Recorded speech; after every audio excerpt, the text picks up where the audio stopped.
J'entre dans la grande salle de bal de l'Evergreen Resort et je regrette immédiatement d'être venue. Les lustres déversent une lumière de cristal sur les sols de marbre et la richesse murmure à travers la pièce en tons feutrés de respect. La main de Michael trouve le creux de mon dos, me stabilisant avec la douce pression de sa paume. « Respire », murmure-t-il, ses yeux de chirurgien m'évaluant avec une précision clinique. Nous avons gagné notre place ici. Léo tire sur son nœud papillon, sa patience de 6 ans s'épuisant déjà. Maman, ce truc essaie de m'étouffer. Je m'agenouille, ajustant le tissu offensant avec un sourire. Juste pour un petit moment, mon chéri. Souviens-toi de notre accord. Bon comportement maintenant, piscine après. La foule de la réception s'écarte brièvement et mon cœur s'arrête. Un profil familier attire mon regard, la légère inclinaison de sa tête, la façon dont elle se penche en avant quand elle rit. Je n'ai pas vu ce geste depuis 11 ans, mais mon corps s'en souvient instantanément. La mariée se retourne, flûte à champagne levée pour un toast, et nos yeux se verrouillent à travers la pièce.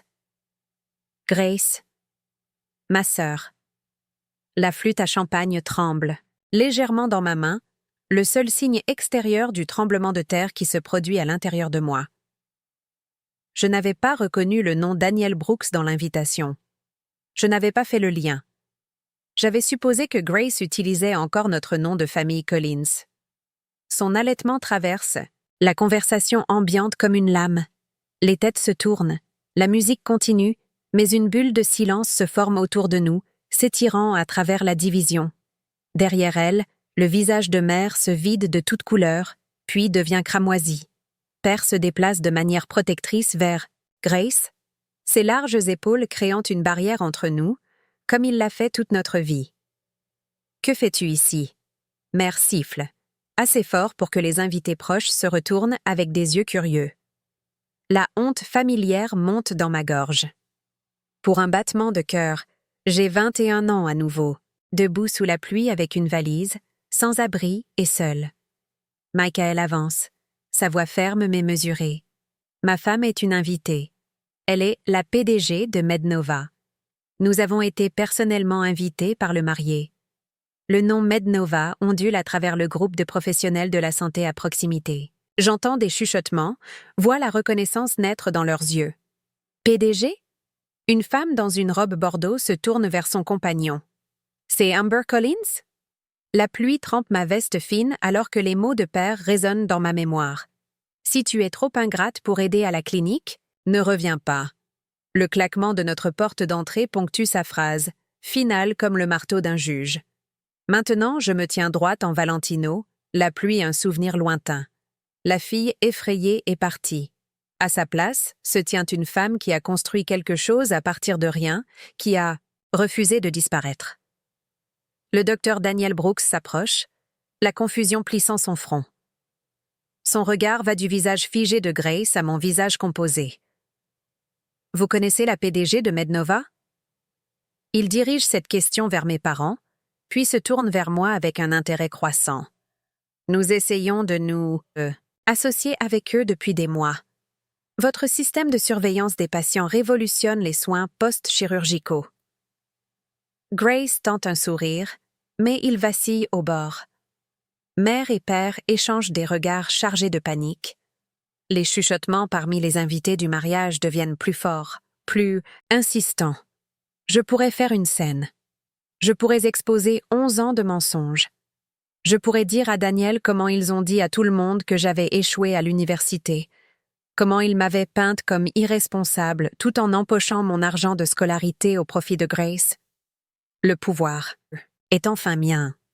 Au lieu de cela, je dis simplement « Bonjour Grace, félicitations ». La simplicité atterrit comme un coup de tonnerre. Grace tressaille comme si j'avais crié.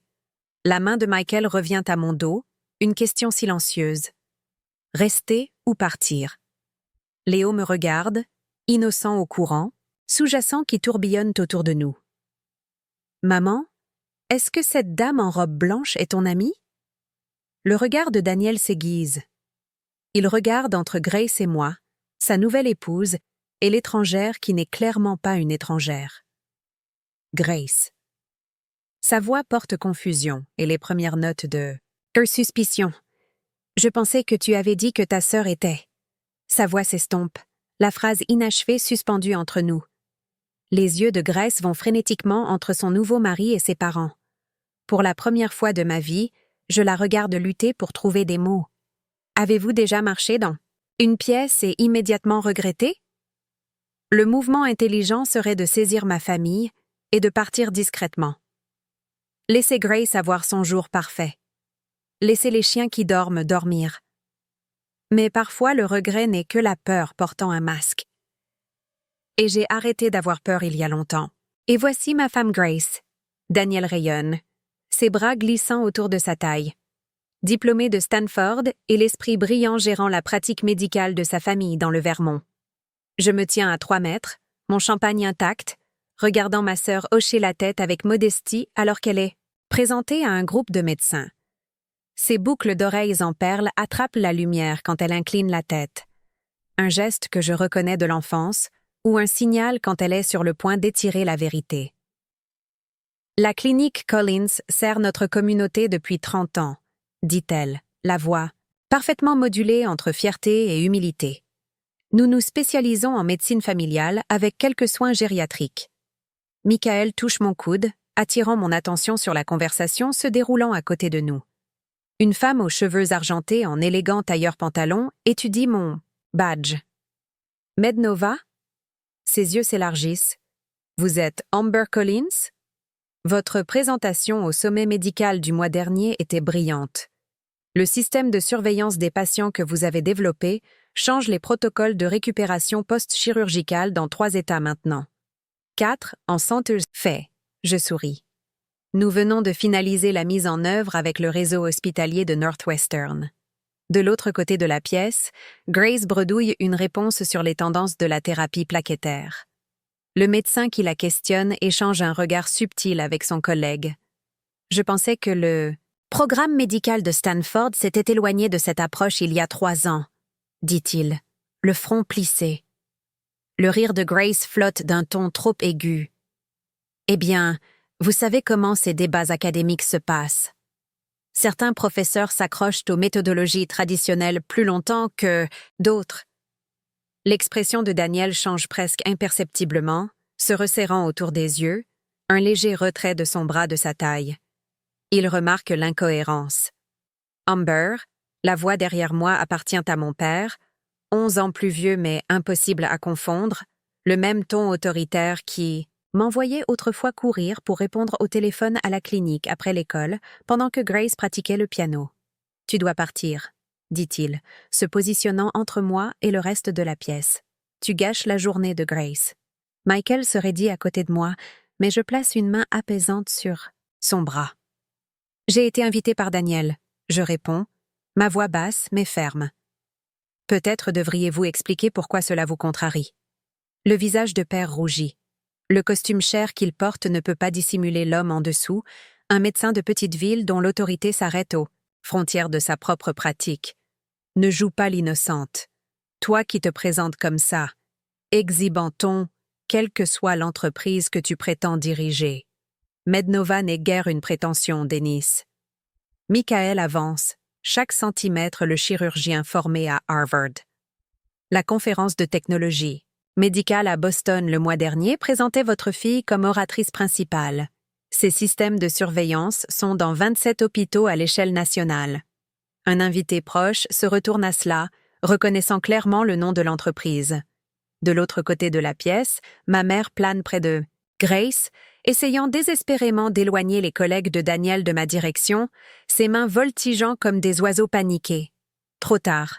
Les connexions se forment déjà dans toute la pièce, les professionnels de la santé reconnaissant mon nom, faisant des associations. Léo tire sur ma main. « Maman, je peux avoir du gâteau maintenant? Tu l'as promis. Dans 1 minute, chérie. » Léo regarde au-delà de moi, les yeux fixés sur Grace. « Est-ce que cette dame est ta sœur? Est-ce qu'elle va à Stanford comme toi? » Le visage de Dennis se vide de toute couleur. Avant qu'il ne puisse répondre, Léo continue innocemment. « Tu m'as montré tes vieilles photos de l'université. Les bâtiments rouges étaient jolis. Grace s'est rapprochée. Daniel à côté d'elle. Son visage se fige au mot de Léo. « Stanford ?» Daniel dit, regardant entre nous. « Tu es allé à Stanford aussi, Amber ?»« Promotion, 2014. » Je réponds simplement. Le collègue de Daniel, un cardiologue distingué d'après sa conversation, se tourne vers Daniel. « Tu ne savais pas que la sœur de ta femme était Amber Collins. Son travail sur les algorithmes prédictifs pour les complications post-chirurgicales est révolutionnaire. Northwestern Medical a réduit les taux de réadmission de 22% en utilisant ces systèmes.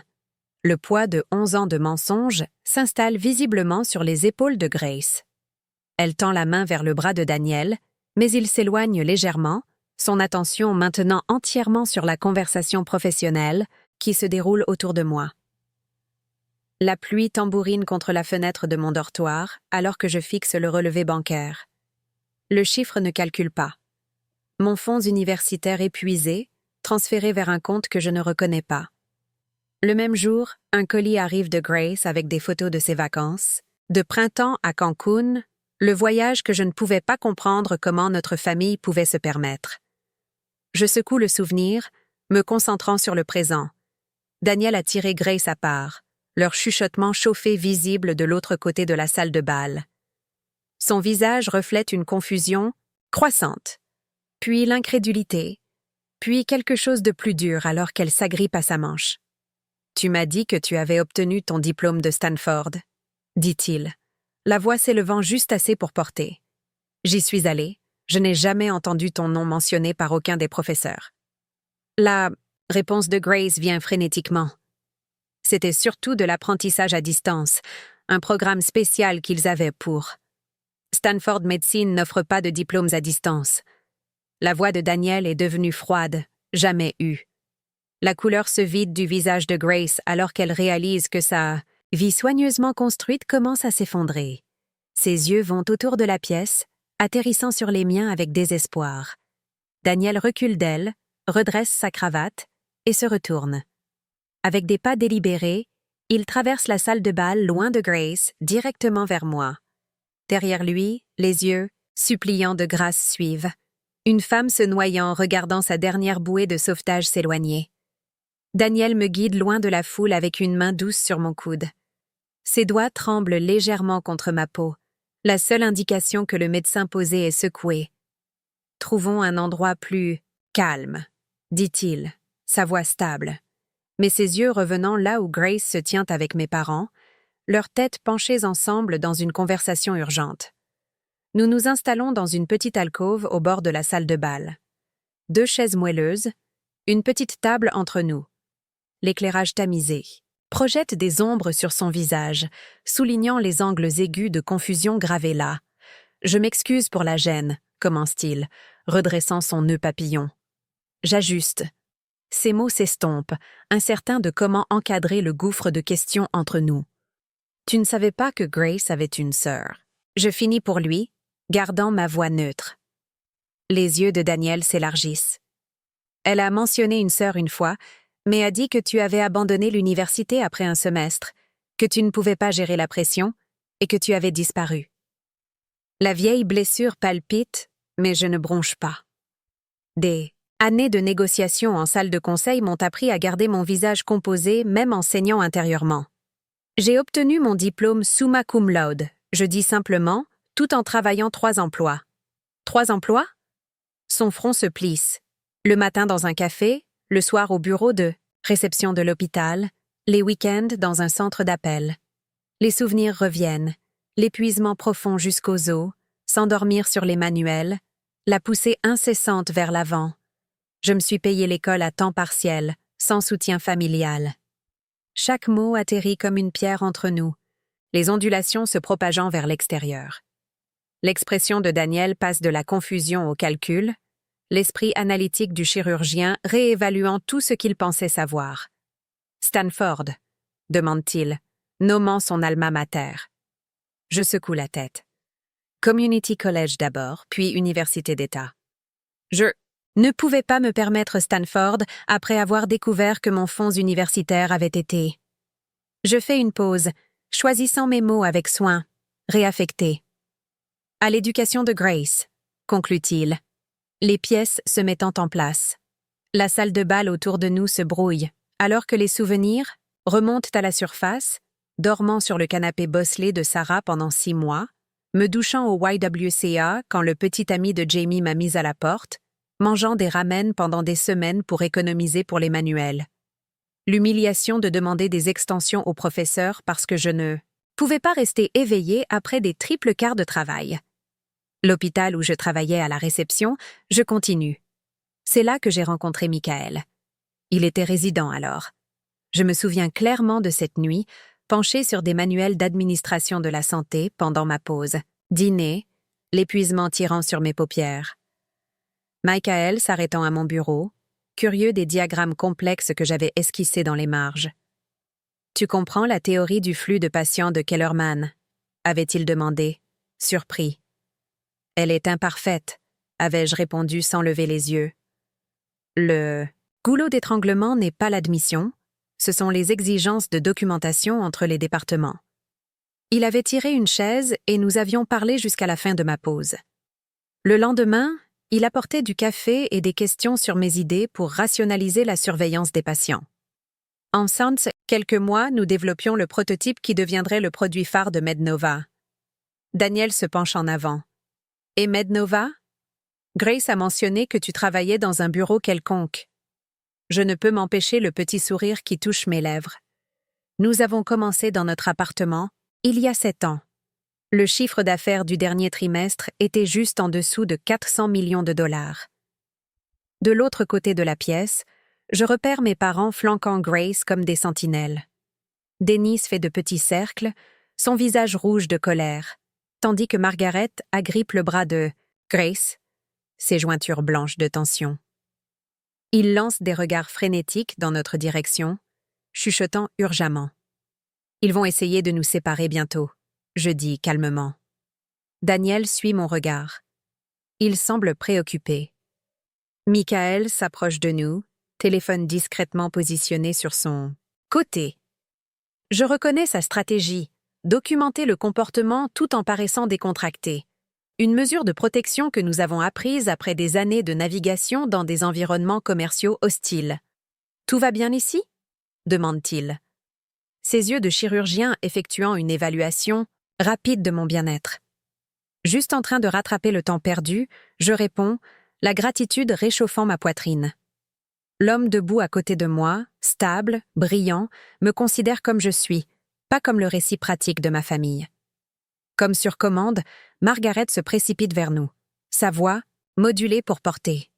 « Daniel, il y a quelqu'un du Boston General qui meurt d'envie de te rencontrer. » Ses yeux glissent au-delà de moi, comme si j'étais invisible. Une sensation familière. Daniel tient bon.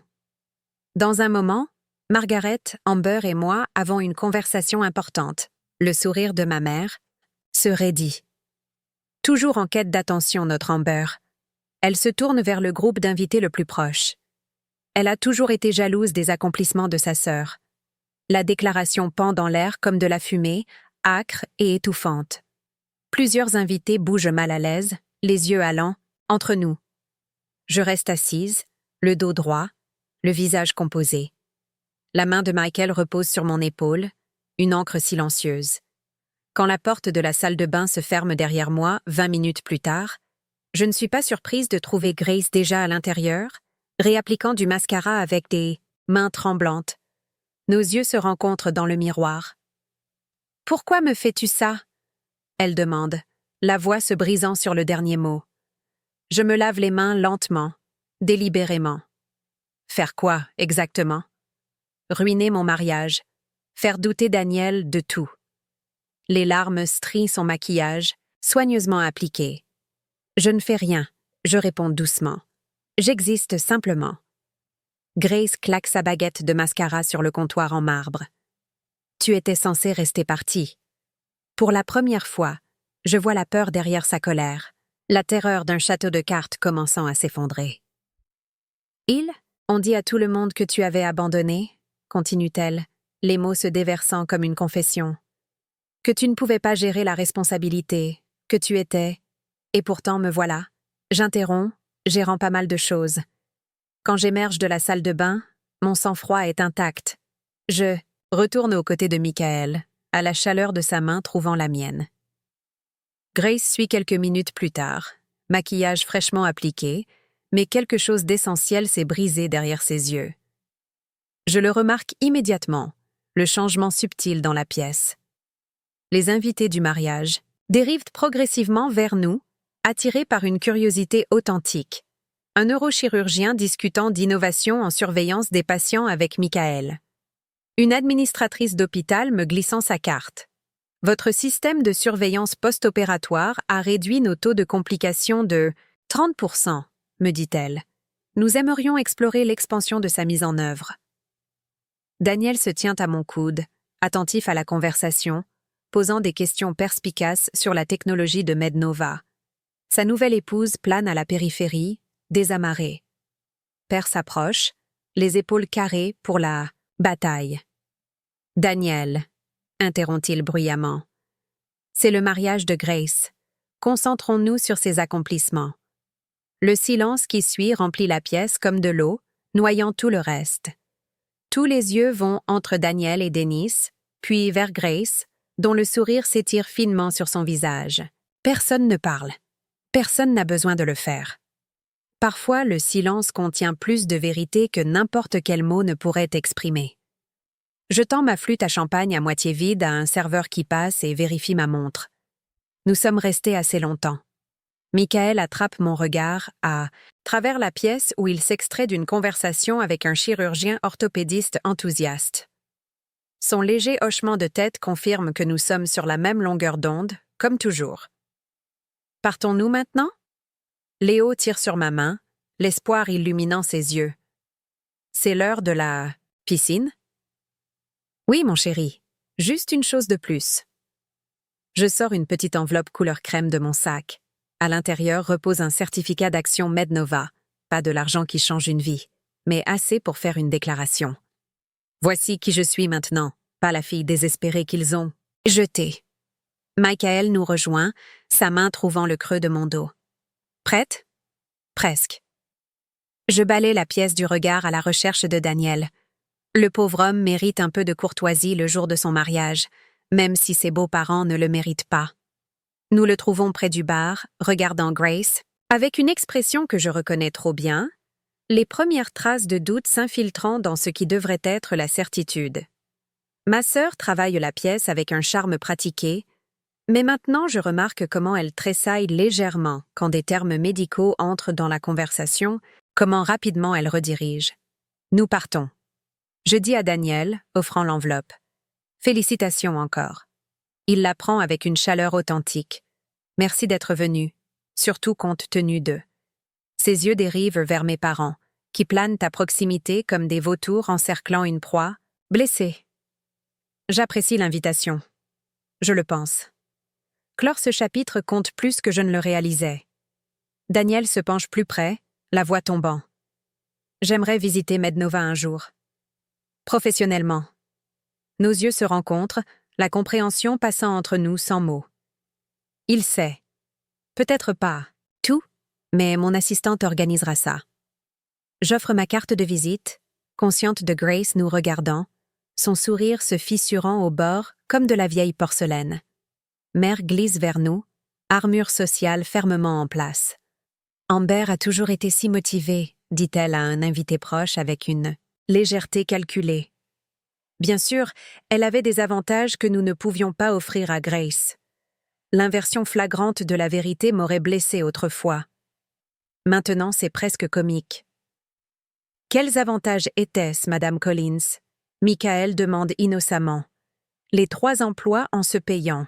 L'école du soir? Ou dormir sur les canapés d'amis après que vous ayez pris son argent de scolarité? Le visage de mère durcit, mais un groupe de collègues de Daniel a dérivé à portée de voix. Elle recule d'un pas, recalculant. Léo me regarde, la confusion assombrissant son visage.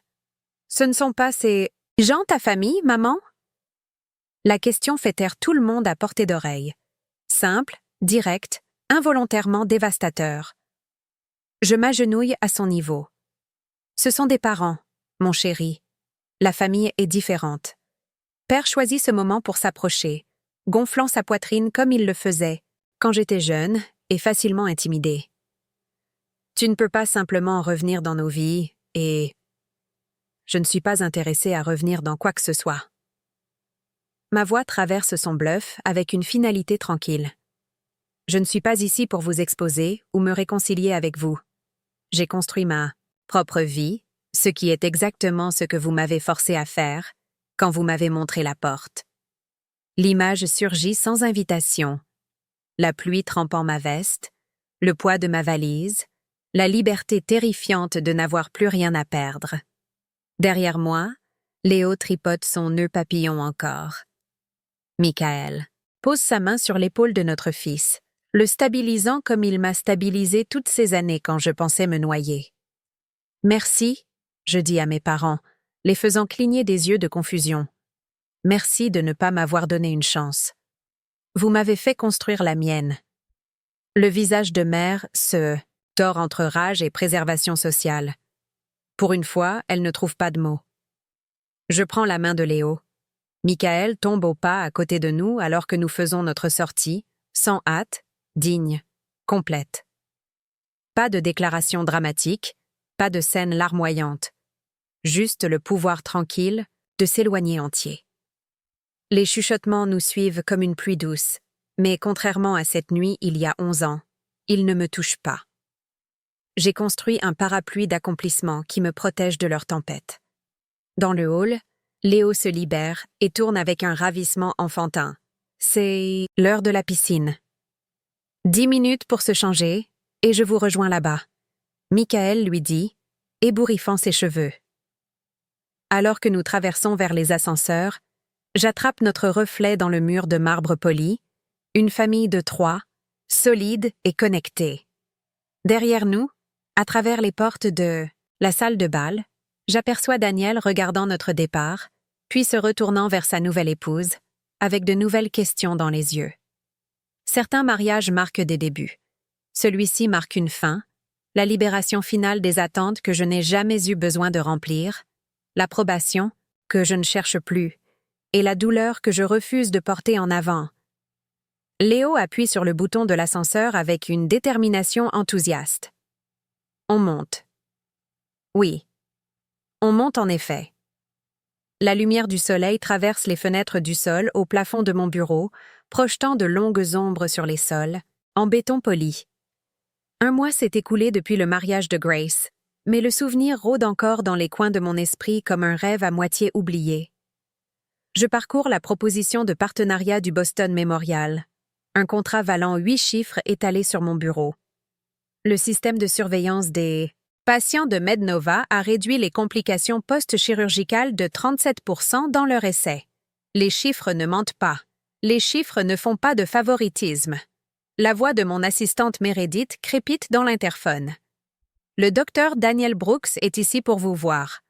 Mon stylo s'immobilise contre le papier. Je n'avais pas parlé au mari de ma sœur depuis cette nuit. Faites-le entrer. Daniel entre comme un homme portant un poids invisible. Ses épaules s'enroulent vers l'avant, veste de costume froissée au coude. Des cernes sombres ombragent ses yeux. Merci de me recevoir sans rendez-vous. Il se tient maladroitement jusqu'à ce que je fasse un geste vers la chaise en face de mon bureau. Café? J'offre. Il secoue la tête. Je ne peux pas rester longtemps. J'attends.